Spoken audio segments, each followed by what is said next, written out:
Hello दोस्तों, स्वागत है आपका सालिमा हॉरर स्टोरीज़ में।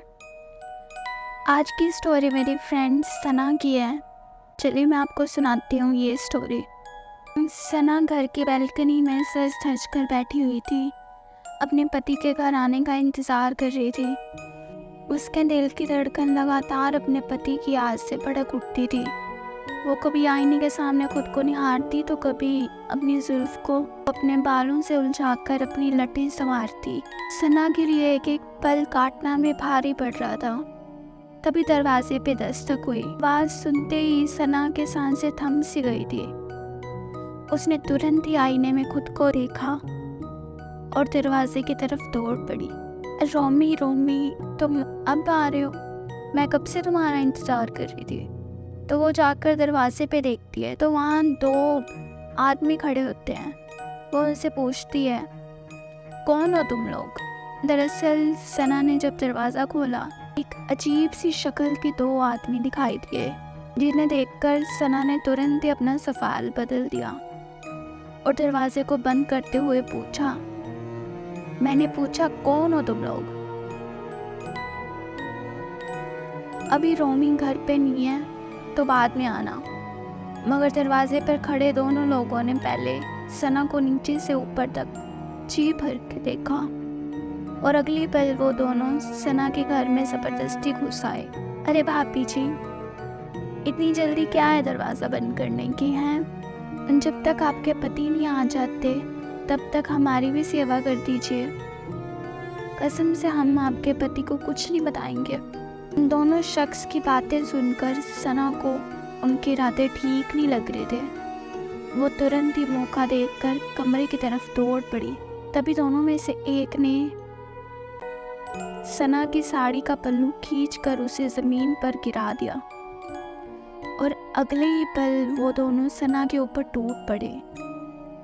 पहले तो उसके मुंह पर कपड़ा ठूंसकर उसकी आवाज़ को दबाया, जबरदस्ती उठाकर उसे उसके बेडरूम में ले गए। दोनों ने हैवानियत की सारी हदें पार कर दी। बेचारी सना अपनी इज्जत बचाने के लिए हर नामुमकिन कोशिश करती रही, जिसे मिलकर वो दोनों जानवर दबा देते। दोनों ने उसको उसके ही बिस्तर पर नोच खाया था। वो निर्वस्त्र ही अपने बिस्तर के एक कोने पर पड़ी जिंदा लाश बन गई थी। एक पल में ही सना का सब कुछ छूट गया था, उसकी इज्जत और उसके सपने भी। लेकिन खेल अभी ख़त्म नहीं हुआ था। दोनों में से एक ने घर लूटना शुरू कर दिया था और दूसरा एक बार फिर सना के बिस्तर पर उसकी इज्जत लूटने लगा। सना की मुसीबतें कम होने का नाम ही नहीं ले रही थी। सारा घर लूटने के बाद दोनों ने पंखे में साड़ी डाली और ज़बरदस्ती निर्वस्त्र हाल में ही सना को फांसी पर चढ़ा दिया। सना को फांसी पर चढ़ा के उसे मौत के घाट उतार दिया। दोस्तों, आधी रात का वक्त था।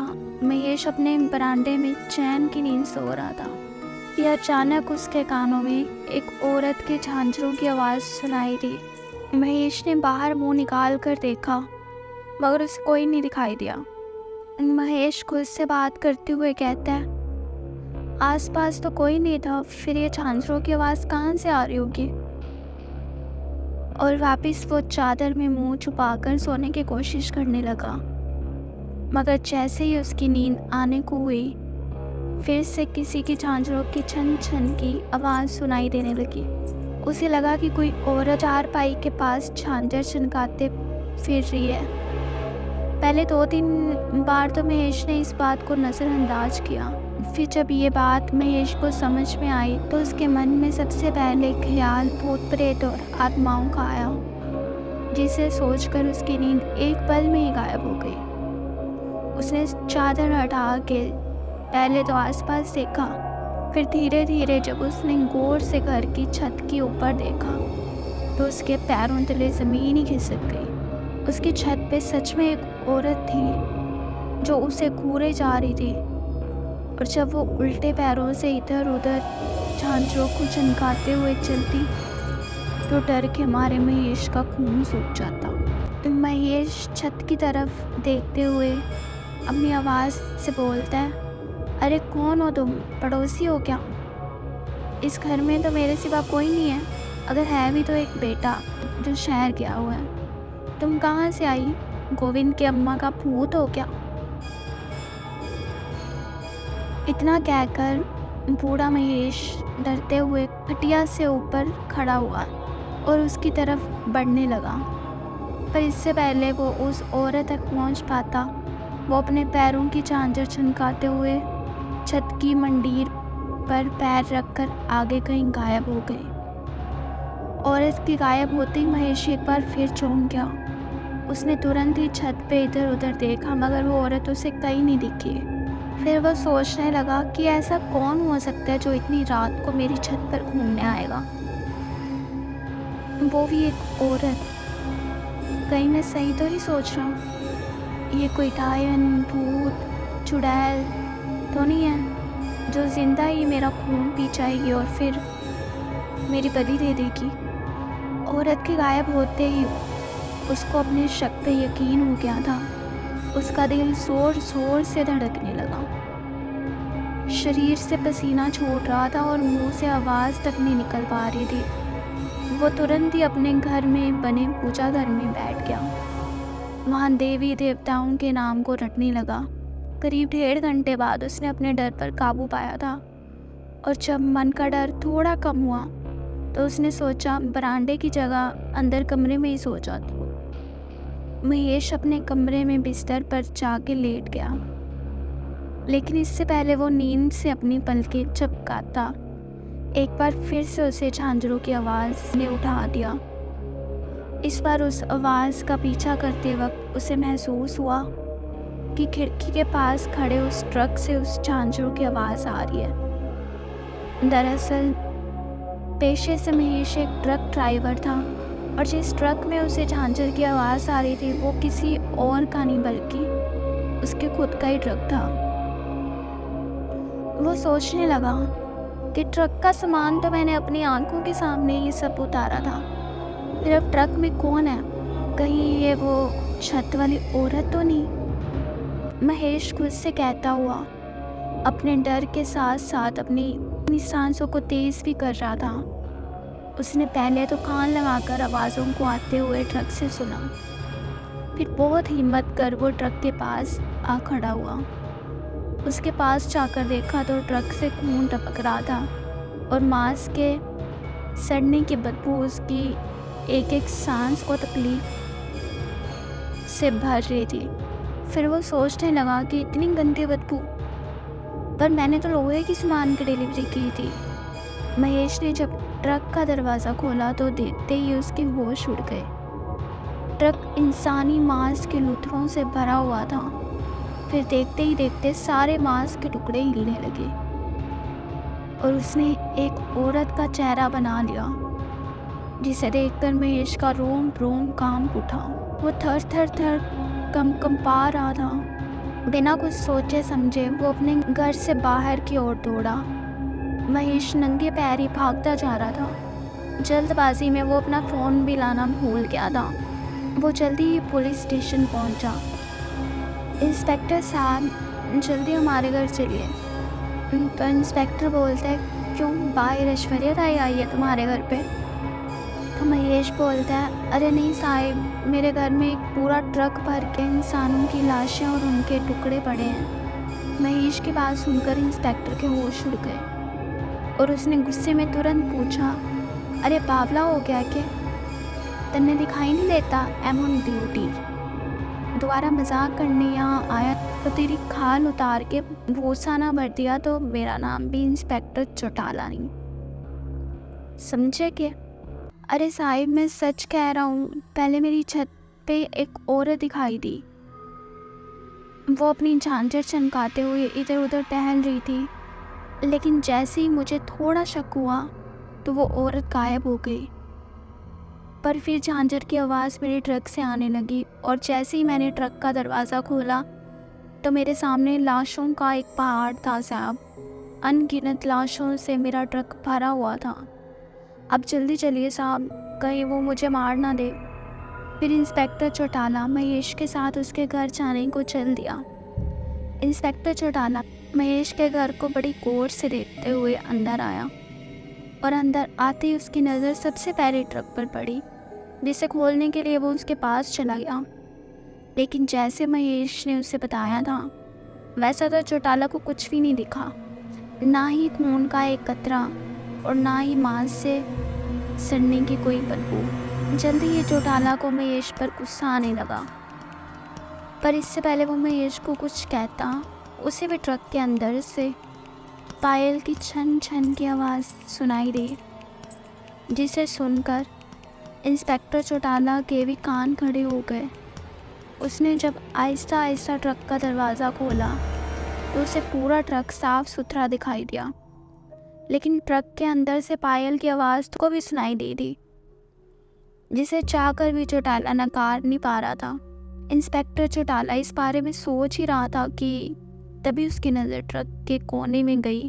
पास जाकर देखा तो उसको वहाँ एक चांदी की पायल पड़ी हुई नजर आई।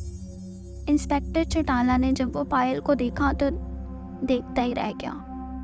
न जाने उसे पायल में उसको क्या ऐसा दिखा कि कुछ भी बोलने की बजाय उसने पायल को रुमाल में बांधकर अपनी पैंट की जेब में ठूसते हुए महेश से पूछा, एक बात बता, तो लास्ट डिलीवरी कहाँ और किसको करने गया था?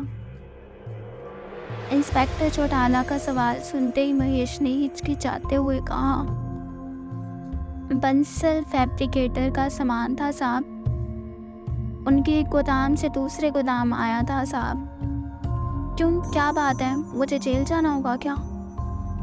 पर मैंने तो कुछ भी ऐसा नहीं किया साहब। महेश डरता हुआ नाब सवाब बक्के जा रहा था, पर इंस्पेक्टर चौटाला महेश की बात सुनते ही मुस्कुराते हुए कहता है कि ये तो भाई एक चूहे बिल्ली का खेल है, अब तो या मैं जीतूंगा या तो वो मरेगा। बस इतना कहकर मिस्टर चौटाला महेश को उसके हाल पर छोड़कर सीधा बंसल के घर आया। वो बंसल जिसके लिए महेश ट्रक चलाता था। मिस्टर चौटाला बंसल के घर पहुंच जाता है और वहाँ उसको एक आदमी दिखता है। वहाँ वो उसको बोलता है, अरे मैं बोलिया नहीं था तन्ने, एक दिन तेरा टेटुआ पकड़ के तन्ने घसीटता हुआ नहीं ले गया तो मेरा नाम भी तेरा साला नहीं है, क्यों चेचे हैं? ये कहते हुए मिस्टर चौटाला अपनी जेब से झांझर निकाल बंसल को दिखा दी। पायल देख बंसल के पसीने छूटने लगे। वो तुरंत समझ गया कि आज की रात उसकी आखिरी रात है। वो डर के मारे भागने को ही हुआ था कि तभी चौटाला ने बंसल के ऊपर छलांग लगा दी और उसे दबोच कर उस पर लात घूंसों की बरसात कर दी। चौटाला ने बंसल को मार मार कर अधमरा कर दिया था और अपनी रिवॉल्वर निकाल कर उसके सर पर ताने खड़ा हुआ था और उसको कहता है, अरे तन्ने क्या लगा? हमारी बहन के साथ जो तूने किया उसके लिए मैं तन्ने माफ़ कर दूंगा हैं? बंसल उसको कहता है, मुझे माफ़ कर दे, वो मैं बह क्या था, मैं कोर्ट में अपने सारे गुनाह कबूल करने को तैयार हूँ, बस मुझे मार मत, मैं तेरा जीजा हूँ दिनेश। बंसल की बात सुनकर इंस्पेक्टर ने उसे इतनी ज़ोर से थप्पड़ मारा जिससे बंसल के दांत टूटकर मुंह से बाहर आ गिरे थे। फिर मिस्टर चौटाला उसको कहता है, अरे चिंता मत कर, मैं तन्ने नहीं मारूंगा, तन्ने तो वो मारेगी जिसको तूने मरवाया था, मेरी दीदी मारेगी तन्ने। इतना कहकर जब इंस्पेक्टर ने अपनी जेब से पायल निकाल बंसल के पैरों में पहना दी, पायल पहनते ही उसका शरीर अकड़ने लगा, मानो जैसे उसके शरीर पर किसी ने कब्जा कर लिया हो। बंसल रोता हुआ अपने शरीर को नोचने लगा और मांस काट कर खाने लगा। वो दीवार में अपना सर मारता तो कभी आईने के सामने खड़ा होकर अपने जिस्म को अपने मुंह पर पोंछता, रोते हुए कहता, मुझे माफ़ कर दो सना, इन दोनों गुंडों को मैंने ही भेजा था, पर मैंने उन्हें सिर्फ घर लूटने और तुम्हें जान से मारने को कहा था, तुम्हारी इज्जत लूटने के लिए मैंने नहीं कहा था, और तुम उन दोनों गुंडों को तो पहले ही मार चुकी हो सना, मुझे छोड़ दो सना, मैं तुमसे माफ़ी मांगता हूँ। मुझे माफ़ कर दो सना। बंसल ज़ोर ज़ोर से रोता, चीख रहा था, अपने गुनाहों की माफ़ी मांग रहा था, पर सना उसको इतनी आसानी की मौत नहीं देना चाहती थी। इसलिए बंसल के अंदर सना की आत्मा ने भाई को यहाँ से जाने का इशारा किया। फिर रसोई से गैस सिलेंडर निकाल के उस पर बैठकर उसको चालू कर दिया ताकि गैस पूरे घर में फैल जाए। फिर कुछ पल बाद बंसल ने अपने होंठों के बीच सिगरेट फंसा ली और जेब से लाइटर निकाल उसे सिगरेट के पास ले आया। बंसल के हाथ पैर पूरी तरह कांप रहे थे। वो अपनी पूरी जान उस लाइटर से दूर करना चाहता था, पर उसके अंदर की सना ने उसे ऐसे ही करने नहीं दिया। बंसल ने खुद लाइटर पर उंगली रखी, तभी उसको सना की आत्मा दिखाई दी जो प्यार से उसे कह रही थी, डरो नहीं, ये तो बस तुम्हारे दर्द की शुरुआत है, बाकी का हिसाब तो दूसरी दुनिया में होगा, मेरी दुनिया में माय लव। इतना कहते ही लाइटर चलाने की आवाज़ आई और पलक झपकते ही बंसल के साथ उसका पूरा घर गैस ब्लास्ट पे उड़ गया। लेकिन बंसल की दर्द की चीखने की आवाज़ आज भी उसके घर के मलबे से आती है। शायद सना ने अपना कहा सच कर दिखाया है। दोस्तों, वो कहते नहीं कि जैसी करनी वैसी बढ़नी, ऐसे ही बंसल के साथ हुआ है। उसने अपनी पत्नी सना को जान से मरवा दिया था। तो दोस्तों, कैसी लगी आपको आज की ये अनोखी सी स्टोरी? अगर आपको मेरी स्टोरीज अच्छी लगती हैं तो प्लीज़ लाइक, सब्सक्राइब और कमेंट करना ना भूलें। Bye bye.